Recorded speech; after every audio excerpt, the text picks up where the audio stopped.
Už jste někdy přemýšleli o slovech trpělivost a vytrvalost? Mají podobný význam, ale jejich kořeny jsou úplně odlišné. Pojďme si to rozebrat. Trpělivost.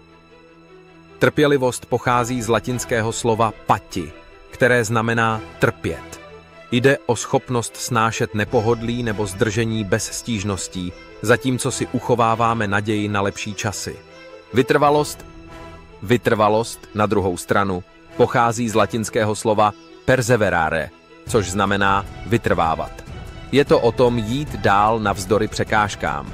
Je to síla pokračovat dál, i když cesta začne být těžká. Trpělivost znamená snášet utrpení, zatímco vytrvalost znamená postupovat vpřed. Trpělivost čeká na lepší časy, vytrvalost je aktivně vytváří. Slyšíte ten rozdíl? Až vás příště život zase vyzkouší, zeptejte se sami sebe. Trpíte trpělivě nebo vytrvale překonáváte překážky?